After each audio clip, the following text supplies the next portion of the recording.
While most of the world watched tanks roll across Europe and planes dogfight over the Pacific, a shadow war was being fought in the halls of mathematics and engineering. A war fought with codes, ciphers, and brilliance that would determine the fate of civilization itself. Deep inside Bletchley Park, a secret British compound hidden in the countryside about 50 miles north of London, thousands of codebreakers worked around the clock in shifts that never stopped, racing against time to crack Nazi Germany's Enigma machine, a device so complex that it generated 159 million possible settings, making every message virtually unbreakable by conventional means. Among them was Alan Turing, a mathematician whose mind worked like no other, a man who could see patterns where others saw only chaos, who understood that machines could be taught to think, and who built an electromechanical computer called the bomb that could process millions of combinations faster than any human team ever could, racing through the mathematical possibilities to find the one key that unlocked Hitler's secrets. Every single day, thousands of encrypted German military orders flowed through the air on radio waves. U-boat positions in the Atlantic, troop movements across occupied France, Luftwaffe attack plans, supply convoy routes, and strategic orders from Hitler's high command. And every single day, Turing's team and hundreds of other brilliant minds hunted desperately for patterns in what seemed like completely random chaos, looking for any mistake, any repeated phrase, any human error that could give them a way in. The Nazis believed with absolute certainty that their communications were invincible, that no enemy could possibly decipher their military plans, that the Enigma machine, with its rotating rotors and plugboard settings, created an unbreakable cipher that would keep their strategies hidden forever. But they were catastrophically, fatally wrong. British intelligence intercepted messages about the exact location of German supply convoys crossing the Atlantic, allowing Allied naval forces to position destroyers and aircraft to sink them before they reached their destinations, slowly strangling and starving the Nazi war machine of the oil, ammunition, and resources it desperately needed to keep fighting. They learned about planned Luftwaffe bombing raids on British cities hours before they happened, giving commanders just enough time to scramble fighter squadrons to intercept the bombers and to evacuate civilians from targeted areas, saving thousands upon thousands of innocent lives that would have otherwise been lost in the firestorms. They discovered precise details about troop concentrations and panzer divisions massing on the Eastern Front, intelligence that was secretly and carefully passed to the Soviet Union through indirect channels, turning the tide of massive battles like Kursk that would have otherwise been absolute slaughters, favoring the Germans. But here's the twist that makes this story even more insane and morally complex. The Allies couldn't act on every single piece of intelligence they discovered, because if they did, if they intercepted every convoy, if they stopped every bombing raid, if they won every battle with suspiciously perfect knowledge, the Germans would immediately realize their codes were broken, and would change everything overnight, replacing the Enigma machines, creating new cipher systems, and erasing years of painstaking work in an instant. So, British commanders, intelligence officers, and even Winston Churchill himself had to make impossible, soul-crushing choices that haunt history. Which convoys to save, and which to let sink to the bottom of the ocean. Which cities to defend with fighters, and which to leave vulnerable to bombing. Which Allied soldiers to warn about ambushes, and which to send unknowingly into traps. Sacrificing real lives, real people with families and futures, to protect the mathematical secret that was saving the war. There's a famous and heartbreaking story, though historians still debate its exact details, about how British intelligence learned that the Germans were planning a massive air raid on the city of Coventry in November 1940. The decision was allegedly made not to evacuate the city, or mass unusual defenses that might tip off the Germans, resulting in a devastating attack that killed hundreds and destroyed the medieval cathedral, all to protect the source of the intelligence. Intelligence officers had to watch the map, knowing what was coming, knowing they could prevent it, but also knowing that revealing their knowledge might cost millions more lives in the long run. Imagine carrying that weight, that guilt, that terrible mathematics of death. The code breakers themselves often had no idea how their work was being used or what consequences their decryptions were having on the actual war. They were just given encrypted messages, told to break them as fast as possible, and then the intelligence would disappear up the chain of command into the hands of people making decisions they couldn't even imagine. Winston Churchill himself later said that Turing and his team shortened the war by at least 2 years, possibly more, and historians now estimate they saved somewhere between 14 and 21 million lives by helping to defeat the Nazis faster, preventing years of additional combat, occupation, Holocaust murders, and destruction. Yet when the war finally ended in 1945, this entire operation was immediately classified at the highest levels, buried under the Official Secrets Act, and the heroes who won the invisible war were sworn to absolute silence for decades. Turing, the man who arguably did more than any single individual to defeat the Nazis through sheer intellectual power, who invented concepts that would later become the foundation of modern computing, who should have been celebrated as one of Britain's greatest war heroes, was instead persecuted by his own government just a few years later for being gay, which was still criminalized in Britain at the time. In 1952, Turing was arrested, convicted of gross indecency, and given a choice between prison or chemical castration through hormone treatments. He chose the treatments, which devastated his body and mind. And just 2 years later, in 1954, he was found dead from cyanide poisoning, with a half-eaten apple by his bedside, in what was ruled a suicide, though some have questioned whether it might have been an accident. He died at just 41 years old, never receiving the recognition he deserved in his lifetime, never knowing that decades later the world would finally understand what he had accomplished, never seeing the computer revolution that his ideas helped create. The Enigma secret was so closely guarded, so deeply buried in classified archives, that even most Allied soldiers who fought and died in World War II never knew that their victories were guided by codebreakers who could read the enemy's mind, never knew that the intelligence directing their operations came from a secret compound in the English countryside where mathematicians were fighting a completely different kind of war. But the story gets even deeper and more fascinating when you understand how the Enigma machine actually worked and why it was considered unbreakable.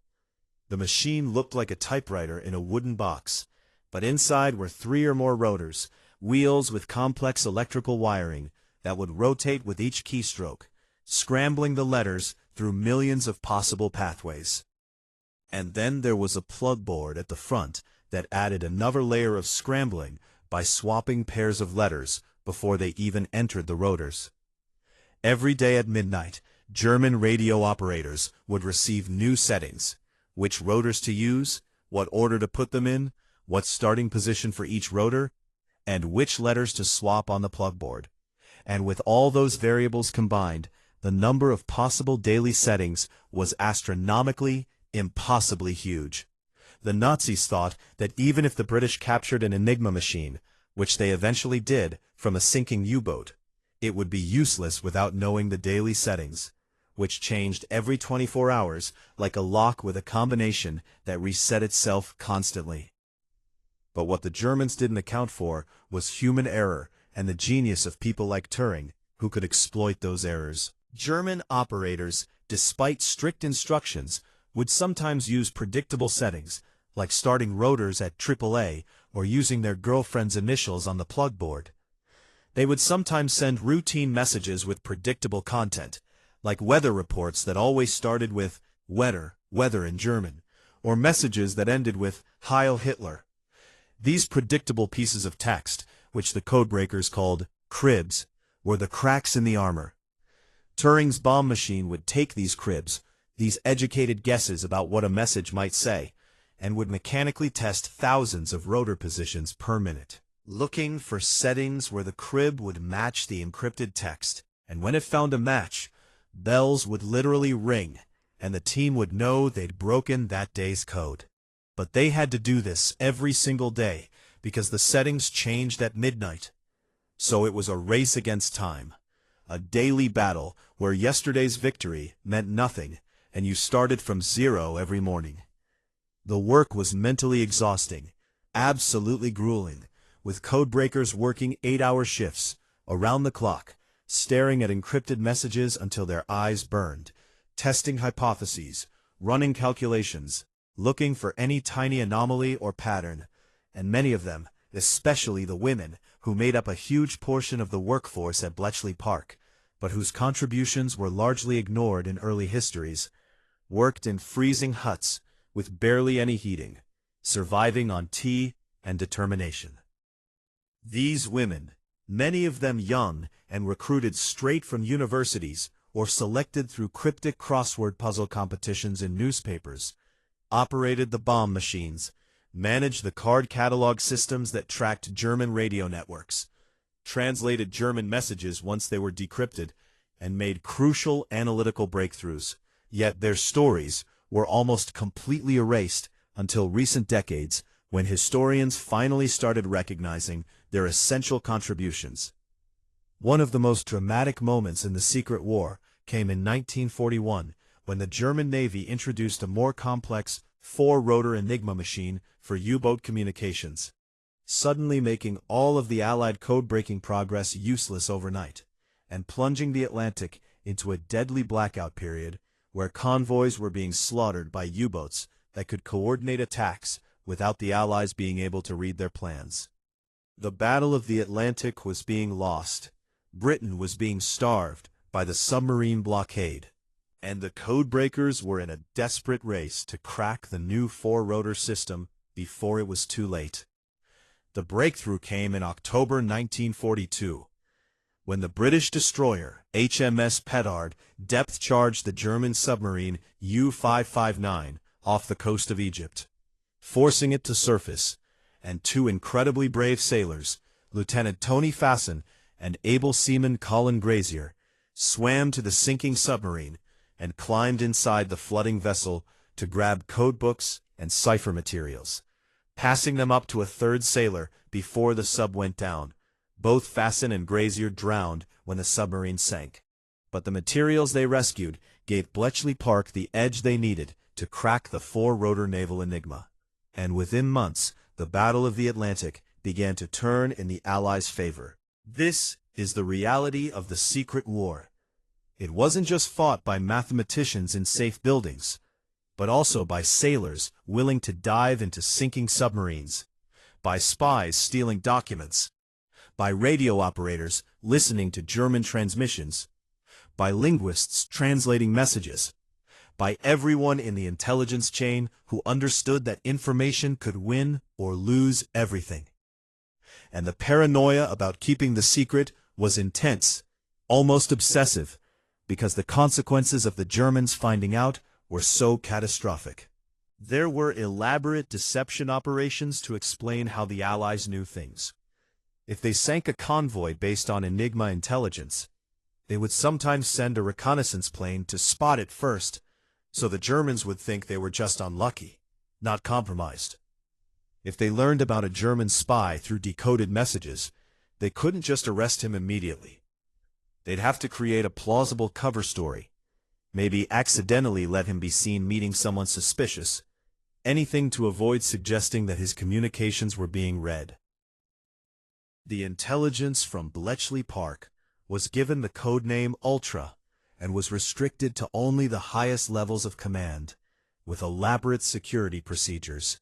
Commanders who received Ultra intelligence often couldn't even tell their own subordinates why they were making certain decisions, leading to frustration and confusion among officers who thought their superiors were making random or bad calls, when in fact they were acting on perfect information they simply couldn't reveal. General Eisenhower, who commanded Allied forces in Europe, credited ultra-intelligence as essential to victory, and said it was like fighting with the enemy's playbook. But even he had to be extremely careful about how he used it, always making sure there was a plausible alternative explanation for Allied successes. The deception went so deep that after the war, when Germany was defeated and Enigma machines were scattered across Europe, British intelligence secretly gathered up as many as they could and then sold them or gave them to other countries, encouraging them to use Enigma for their own communications. Because the British could still read it, they kept breaking other nations' codes for years after the war, using the same techniques, maintaining an intelligence advantage that lasted well into the Cold War. It wasn't until 1974, nearly 30 years after the war ended, that the British government finally began to declassify some of the Bletchley Park story, allowing the codebreakers to finally talk about what they had done. And even then, it was a slow process, with many details remaining secret for years longer. Turing was finally officially pardoned in 2013, nearly 60 years after his death. And in 2017, the British government issued posthumous pardons to thousands of other gay men convicted under the same discriminatory laws that destroyed Turing's life.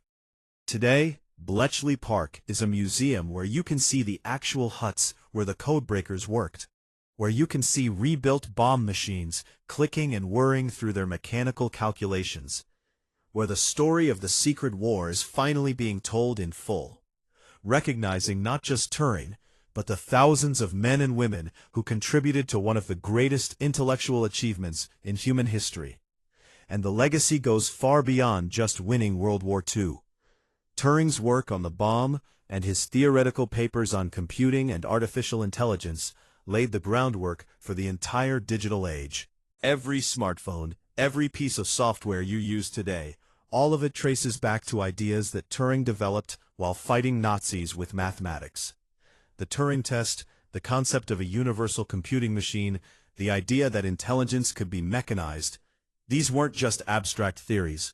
They were tools forged in the desperate urgency of war, and then applied to transform the entire world. So next time you think about World War II, remember that the greatest battle wasn't fought on the beaches of Normandy or in the ruins of Stalingrad. It was fought in the silent halls of Bletchley Park, in the minds of mathematicians and linguists and engineers who worked in complete secrecy, making impossible moral choices, sacrificing recognition and sometimes their own well-being, changing the course of human history, saving millions of lives, and almost no one ever knew until decades later when the truth finally came out, revealing that the real secret weapon that defeated Hitler wasn't just tanks and planes and soldiers, but the power of human intelligence turned against the machines that were supposed to be unbreakable.